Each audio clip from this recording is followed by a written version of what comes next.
गांधी जी वाला नोट तो देखा होगा आपने, नया नोट छप गया, फर्जी नोट से सोने की डील हो गई।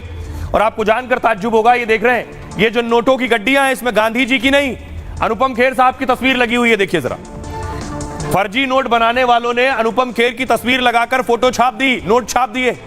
और ये नोट छापे नहीं, सिर्फ नोट से करोड़ों की डील भी कर ली।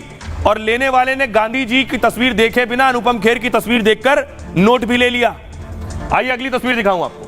ये आप देख रहे हैं, ये असली नोट है ऊपर वाला और ये नकली नोट है। असली नोट में महात्मा गांधी की तस्वीर और नकली नोट में अनुपम खेर की तस्वीर लगी हुई है। और बाकायदा तस्वीर लगाकर नोट का इस्तेमाल भी कर लिया। अब आपको बताऊं इस्तेमाल कहां हुआ इस नोट का। डील हुई सोने की, छोटी मोटी डील नहीं, खरीदा भी तो सोना। नकली नोट के जरिए फ्रॉड का काम हो गया पूरा। और यह मामला है गुजरात का। 30 लाख के नकली नोट से ठग 1.5 करोड़ का सोना ले गए। इन नोट पर गांधी जी की जगह अनुपम खेर की फोटो लगी।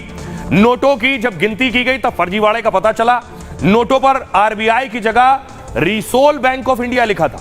अहमदाबाद के सराफा व्यापारी से ठगों ने सोने की डील की। 23 सितंबर को दुकान के मैनेजर को डील की एक कॉल आई। कहा गया एक पार्टी को 2100 ग्राम यानी 2100 ग्राम सोने के बिस्किट खरीदने। फोन पर ही दोनों के बीच 1 करोड़ 60 लाख की डील हो गई। अगले दिन फिर कॉल आई तो कहा कि पार्टी को बाहर जाना है, सोने की डिलीवरी आज ही करनी होगी, पैसा कैश में मिल पाएगा क्योंकि पार्टी इस समय ऑनलाइन ट्रांसफर नहीं कर पा रही है। मैनेजर तैयार हो गया झट से। फोन पर ही डिलीवरी की जगह बताई गई। कर्मचारी को जब सोना लेकर पहुंचा तो मौके पर 3 लोग मौजूद थे। उनमें से एक शख्स ने कर्मचारी को बताया कि डील उन्होंने की है। इसके साथ ही कर्मचारी को 1 करोड़ 30 लाख रुपए का बैग दे दिया। साथ ही जो 30 लाख रुपए कम थे उन्हें लेने वहां से 2 लोग चले गए। कर्मचारी ने नोट गिनने के लिए मशीन निकाली तो तीसरा भी लापता हो गया। इसके बाद जब मशीन से नोट गिनना शुरू हुए तो फर्जीवाड़े का पता चला। फिलहाल इस मामले में पुलिस ने केस दर्ज कर जांच शुरू कर दी है।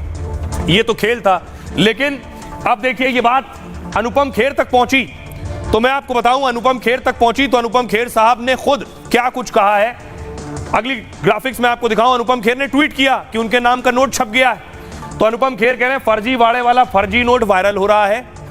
खुद अनुपम खेर तक फर्जी नोट का वीडियो पहुंचा। इस पर उन्होंने भी सोशल मीडिया पर पोस्ट किया है। उन्होंने पोस्ट में लिखा कुछ भी हो सकता है। 500 के नोट पर गांधी जी की फोटो की जगह मेरी फोटो अनुपम खेर ने पोस्ट किया तो लोग भी उस पर कमेंट करने लगे।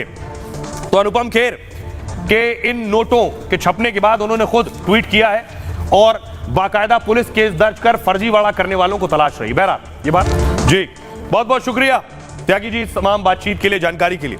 आइए मैं आपको बताता हूं क्या ईरान और इजराइल आपस में लड़ सकते हैं। लड़ेंगे तो दोनों की ताकत देखिए, क्योंकि ये 2 हाथी टकराएंगे। अभी नेतन्याहू लड़ रहे हैं और घास जो है वो पिस रही है सिर्फ। इजराइल के पास 6,70,000 सैनिक हैं, ईरान के पास सैनिक ज्यादा हैं, 11,80,000 सैनिक हैं। लड़ाकू विमान देखिए, इजराइल के पास 241 है, ईरान के पास 186 लड़ाकू विमान। ट्रांसपोर्ट विमान यानी जिससे युद्ध की स्थिति में सैनिकों को ले जाया जा सके, मदद पहुंचाई जा सके, इजराइल के पास 12 है, ईरान के पास ट्रांसपोर्ट विमान 86 है। हेलीकॉप्टर की मदद होती है उन जगहों पर पहुंचने में जहां विमान नहीं पहुंच सकता है। 146 इजराइल के पास है, ईरान के पास 129 विमान हेलीकॉप्टर है। टैंक जिससे जंग लड़ी जाएगी, क्योंकि लेबनान और इजराइल का बॉर्डर मिलता है। 1370 टैंक इजराइल के पास हैं, 1996 टैंक ईरान के पास हैं। यह है सैन्य वाहन, इसी में सेना को आगे बढ़ाया जाता है। 43,000 इजराइल के पास सैन्य वाहन है और 65,000 ईरान के पास सैन्य वाहन है। सबमरीन यानी पनडुब्बी 5 इजराइल के पास है और ईरान के पास 7 पनडुब्बियां हैं। यानी यहां ईरान की बेशक ताकत इस सैन्य हथियारों के लिहाज से या मिलिट्री साजो सामान के लिहाज से ज्यादा है, लेकिन इजराइल के पास जंग लड़ने का तजुर्बा बहुत ज्यादा है, क्योंकि वो हर छोर पर हर दूसरे दिन जंग लड़ रहा है। जरा सुनिए क्या कुछ कह रहे हैं ईरान के विदेश मंत्री।